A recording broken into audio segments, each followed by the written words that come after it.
Hi, welcome to my channel. ಇವತ್ತು ನಾನು simple ಆಗಿ ಹಾಗೂ ಮತ್ತೆ ಟೇಸ್ಟಿಯಾಗಿ ಮಾಡುವಂಥ ಮಸಾಲೆ ದೋಸೆನ ಮಾಡೋದು ಹೇಗೆ ಅಂತ ತೋರಿಸ್ತಾ ಇದ್ದೀನಿ. ಇದಕ್ಕೆ ನಾನು ಮೊದಲನೇದಾಗಿ ಒಂದೆರಡು ಕಪ್ ಆಗುವಷ್ಟು ಅಕ್ಕಿನ ತಗೊಂಡಿದ್ದೀನಿ. ದೊಡ್ಡ ಅಕ್ಕಿ ಬರುತ್ತಲ್ವ, ಆ ಅಕ್ಕಿನ ತಗೊಂಡಿದ್ದೀನಿ ನಾನು. ಇದನ್ನ ನಾನು ಫಸ್ಟ್ ಒಂದೆರಡು ಸಲ ವಾಶ್ ಮಾಡಿ ನೀರಲ್ಲಿ ನೆನೆಸಿಟ್ಕೊಳ್ತೀನಿ. ಇದು ಮುಳುಗುವಷ್ಟು ನೀರನ್ನ ಹಾಕೊಳ್ಬೇಕು. ನೋಡಿ, ಇದನ್ನ ಒಂದ್ಸಲ ವಾಶ್ ಮಾಡಿ ತೆಗೆದುಕೊಳ್ತೀನಿ, ಕಸ ಎಲ್ಲ ಇದ್ದು ಹೋಗುತ್ತೆ ಅಂತ ಹೇಳಿ. ಅದಾದ್ಮೇಲೆ ನೆನೆಸಿಟ್ಕೊಳ್ಬೇಕು. ಇದನ್ನ ನೆನೆಸಿಟ್ಕೊಂಡಾದ ನಂತರ ಒಂದು ಅರ್ಧ ಕಪ್ ಆಗುವಷ್ಟು ಉದ್ದಿನ ಬೇಳೆ, ಹಾಗೆ ಅರ್ಧ ಕಪ್ ಆಗುವಷ್ಟು ಕಡಲೆಬೇಳೆ, ಹಾಗೆ ಒಂದು ಸ್ಪೂನ್ ಆಗುವಷ್ಟು ಮೆಂತೆನ ಹಾಕಿ ಸೈಡ್ಗೆ ನೆನೆಸಿಟ್ಕೊಳ್ತೀನಿ. ಇವೆಲ್ಲನೂ ಕೂಡ ಒಂದು 5 ರಿಂದ 6 ಗಂಟೆ ಚೆನ್ನಾಗಿ ನೆಂದಿರ್ಬೇಕು. ಹಾಗಂದಾಗ ಚೆನ್ನಾಗಿ ಒದಗುತ್ತೆ. ಇಲ್ಲ ಅಂದ್ರೆ ಅದು ಚೆನ್ನಾಗಿ ಉಬ್ಬಿ ಕೂಡ ಬರಲ್ಲ, ಚೆನ್ನಾಗಿ ಕೂಡ ಸಾಫ್ಟ್ನೆಸ್ ಇರಲ್ಲ ದೋಸೆಯಲ್ಲಿ.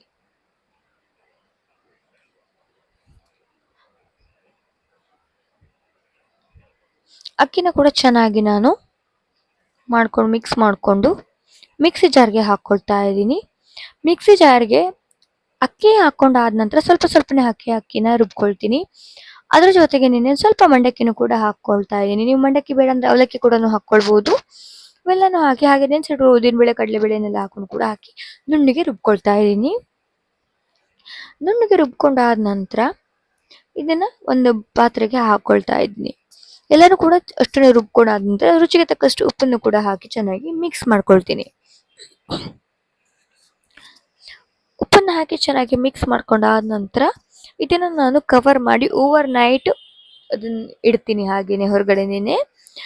ಈ ತರ ಮಾಡಿದಾಗ ಹುಳಿ ಬರಲಿಲ್ಲ ಅಂತ ಅನ್ಸಿದ್ರೆ ನಿಮ್ಗೆ ನೆಕ್ಸ್ಟ್ ಟೈಮ್ನಲ್ಲಿ ಇದಕ್ಕೆ ಬಿಸಿ ನೀರು ಅಥವಾ ಬಿಸಿಯಾಗಿರುವಂತ ಪದಾರ್ಥಗಳ ಮೇಲ್ಗಡೆ ಇದನ್ನ ಪಾತ್ರೆ ಇಟ್ಟರೆ ಬೇಗ ಹುಳಿ ಬರುತ್ತೆ. ಇದು ನ್ಯಾಚುರಲ್ ಆಗಿ ಮಾಡುವಂತ ಹುಳಿ. ಇದಕ್ಕೆ ಯಾವುದೇ ಸೋಡಾ ಆಗಲಿ ಯಾವುದೇ ಬೇಕಾಗಲ್ಲ ಹಾಕೋದು. ಈ ತರ ಮಾಡಿದ್ರೆ ಕೂಡ ತುಂಬಾ ಚೆನ್ನಾಗಿ ಹುಳಿ ಬರುತ್ತೆ. ಬಿಸಿಯಾಗಿರುವಂತ ನೀರನ್ನ ಹಾಕಿ ಅದ್ರ ಮೇಲ್ಗಡೆ ಇಟ್ಟರೆ ನೋಡಿ ಎಷ್ಟು ಚೆನ್ನಾಗಿ ಹಿಟ್ಟು ಬಂದಿದೆ. ನಾನು ಇದು ಯಾವುದೇ ಮಾಡಿಲ್ಲ, ಬಟ್ ಹೀಗೆ ಹುಳಿ ಬಂದಿದೆ ಕೂಡ. ಇದನ್ನು ಈ ತರ ಬಂದ್ರೆ ನೋಡಿ, ಸ್ಪಾಂಜಿ ತರ ಬಂದ್ರೆ ಹಿಟ್ಟು ಕೂಡ ದೋಸೆ ಕೂಡ ತುಂಬಾ ಚೆನ್ನಾಗಿ ಬರುತ್ತೆ. ಈಗ ಒಂದು ಕಾವಲಿ ಇಟ್ಕೊಂಡಿದ್ದೀನಿ. ಕಾವಲಿ ಮೇಲ್ಗಡೆ ಸ್ವಲ್ಪ ಎಣ್ಣೆನ ಸ್ಪ್ರೆಡ್ ಮಾಡ್ಕೊಳ್ತೀನಿ. ಎಣ್ಣೆ ಸ್ಪ್ರೆಡ್ ಮಾಡ್ಕೊಂಡು ಆದ ನಂತರ ಸ್ವಲ್ಪ ಓವರ್ ಹೀಟ್ ಮಾಡ್ಕೊಂಡು ಆದ ನಂತರ ಇದಕ್ಕೆ ನಾನು ನೀರನ್ನ ಸ್ಪ್ರೆಡ್ ಮಾಡಿ ಸ್ವಲ್ಪ ಹೀಟನ್ನ ಕಡಿಮೆ ಮಾಡ್ಕೊಳ್ತೀನಿ. ಹೀಟನ್ನ ಕಡಿಮೆ ಮಾಡ್ಕೊಂಡು ಆದ ನಂತರ ಮತ್ತೆ ಒಂದ್ಸಲ ಎಣ್ಣೆನ ಸ್ಪ್ರೆಡ್ ಮಾಡ್ಕೊಳ್ತೀನಿ. ಇದನ್ನ ಚೆನ್ನಾಗಿ ನೋಡಿ, ಈ ತರ ನೀವು ಸ್ಟ್ರೀಟ್ ಅಲ್ಲಿ ಮತ್ತೆ ಎಲ್ಲಾದ್ರೂ ಹೋಟೆಲ್ಗಳಲ್ಲಿ ಮಾಡೋದನ್ನ ನೋಡಿರ್ಬೋದು. ಈ ತರ ನೀರನ್ನ ಹಾಕೊಂಡು ಚೆನ್ನಾಗಿ ಬಟ್ಟೆಯಲ್ಲಿ ಒರೆಸ್ಕೊಳ್ಬೇಕು. ಅದಾದ ನಂತರ ಹಿಟ್ಟನ್ನ ಹಾಕೊಂಡು ನಾನು ಚೆನ್ನಾಗಿ ಆಗುವಷ್ಟು ತೆಳ್ಳಗೆ ಇದನ್ನ ಸ್ಪ್ರೆಡ್ ಮಾಡ್ಕೊಳ್ತಾ ಇದ್ದೀನಿ.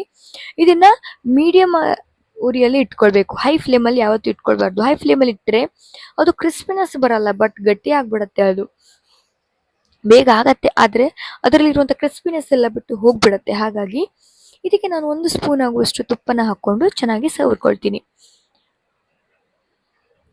ನಿಮ್ಗೆ ತುಪ್ಪ ಬೇಡ ಅಂದ್ರೆ ಸ್ಕಿಪ್ ಕೂಡ ಮಾಡ್ಬೋದು. ಆದ್ರೆ ನನಗೆ ತುಪ್ಪ ಚೆನ್ನಾಗಾಗತ್ತೆ ದೋಸೆಗೆ. ಇದು ಮಸಾಲೆ ದೋಸೆಗೆ ಯಾವತ್ತೂ ಅಷ್ಟೇ ತುಂಬಾ ಚೆನ್ನಾಗಿ ಕಾಂಬಿನೇಷನ್ ಕೊಡುತ್ತೆ. ತುಪ್ಪನ ಸ್ಪ್ರೆಡ್ ಮಾಡ್ಕೊಂಡು ಆದ ನಂತರ ಖಾರ ಚಟ್ನಿ ಬರತ್ತಲ್ವಾ, ಇದ್ರ ವಿಡಿಯೋಸ್ನ ನಾನು ಮೊದಲೇನೆ ಮಾಡಿದ್ದೀನಿ. ಇದರ ನನ್ನ ಚಾನಲ್ನಲ್ಲಿ ಇದೆ ಕೂಡ. ನಿಮ್ಗೆ ಬೇಕು ಅಂತ ಹೇಳಿದ್ರೆ ನಾನು ಡಿಸ್ಕ್ರಿಪ್ಷನ್ ಬಾಕ್ಸಲ್ಲಿ ಇದರ ಲಿಂಕನ್ನು ಆ್ಯಡ್ ಮಾಡ್ತೀನಿ. ಇದು ಮಾಡೋದು ತುಂಬಾ ಈಸಿ ಆಗಿದೆ. ಹಾಗೆ ನನ್ನ ಚಾನಲ್ ಇನ್ನು ಯಾರು ಸಬ್ಸ್ಕ್ರೈಬ್ ಮಾಡಿಲ್ಲ ಅಂದ್ರೆ ಪ್ಲೀಸ್ ನನ್ನ ಚಾನಲ್ನ ಸಬ್ಸ್ಕ್ರೈಬ್ ಮಾಡಿ, ಹಾಗೆ ಪಕ್ಕದಲ್ಲಿರೋ ಬೆಲ್ ಐಕನ್ನ ಪ್ರೆಸ್ ಮಾಡೋದನ್ನ ಮಾತ್ರ ಮರಿಬೇಡಿ. ಪ್ಲೀಸ್ ನನ್ನ ಚಾನಲ್ನ ಸಬ್ಸ್ಕ್ರೈಬ್ ಮಾಡಿ. ನೋಡಿ, ದೋಸೆ ಈಗ ಚೆನ್ನಾಗಿ ಬೇಯ್ತಾ ಬಂದಿದೆ ಕೂಡ, ಕ್ರಿಸ್ಪಿನೆಸ್ ಕೂಡ ಇದಾಗಿದೆ. ಇದಕ್ಕೆ ನಿಧಾನವಾಗಿ ಸೈಡನ್ನ ಬಿಡಿಸ್ಕೊಳ್ಬೇಕು. ಸೈಡನ್ನ ಬಿಡಿಸ್ಕೊಂಡು ಆದ ನಂತರ ಇದಕ್ಕೆ ಆಲೂಗಡ್ಡೆ ಪಲ್ಯನ ಮಿಕ್ಸ್ ಮಾಡಿ ಮೇಲ್ಗಡೆ ಹಾಕ್ಕೊಳ್ಬೇಕು. ಹಾಕೊಂಡಾದ ನಂತರ ಇದನ್ನ ಚೆನ್ನಾಗಿ ಫೋಲ್ಡ್ ಮಾಡ್ಕೊಳ್ಬೇಕು. ಫೋಲ್ಡ್ ನೀವು ಯಾವ ತರ ಬೇಕಾದ್ರೂ ಮಾಡ್ಕೊಳ್ಬಹುದು. ಟ್ರಯಾಂಗಲ್ ಶೇಪಲ್ಲಾಗಲಿ ಯಾವ ಶೇಪಲ್ಲಿ ಬೇಕಾದ್ರೂ ನೀವು ಇದನ್ನ ಫೋಲ್ಡ್ ಮಾಡ್ಕೊಳ್ಬಹುದು. ಟ್ರಯಾಂಗಲ್ ಶೇಪಲ್ಲೂ ಇದನ್ನ ಫೋಲ್ಡ್ ಮಾಡ್ತಾರೆ. ನೋಡಿ ಎಷ್ಟು ಚೆನ್ನಾಗಿ ಕಲರ್ ಕೂಡ ಬಂದಿದೆ ದೋಸೆದು. ಇದಾದ ನಂತರ ಇದಕ್ಕೆ ನಾನು ಪಲ್ಯನ ಮಾಡಿ ಇದನ್ನ ಬಂಡಿಯಿಂದ ತೆಕ್ಕೊಳ್ತೀನಿ, ಅಂದ್ರೆ ಕಾವಲಿಯಿಂದ ಇದನ್ನ ರಿಮೂವ್ ಮಾಡ್ಕೊಳ್ತೀನಿ, ಪ್ಲೇಟ್ಗೆ ಹಾಕೊಳ್ತೀನಿ. ಇದು ಈ ಪಲ್ಯ ಇರುತ್ತೆ, ಇದ್ರ ಜೊತೆಗೆ ಚಟ್ನಿ ಸಾಂಬಾರು ಇದೆ, ತುಂಬಾ ಚೆನ್ನಾಗಿರುತ್ತೆ. ನೀವು ಕೂಡ ಮಸಾಲೆ ದೋಸೆ ಟ್ರೈ ಮಾಡಿ ನೋಡಿ, ನಿಮ್ಗೂ ಇಷ್ಟ ಆಗತ್ತೆ ಅಂತ ಅನ್ಕೊಳ್ತೀನಿ. ಪ್ಲೀಸ್ ಹೇಗೆ ಅನಿಸ್ತು ಅಂತ ಹೇಳಿ ಲೈಕ್ ಮಾಡಿ, ಕಮೆಂಟ್ ಮಾಡೋದನ್ನ ಮಾತ್ರ ಮರಿಬೇಡಿ. Thank you.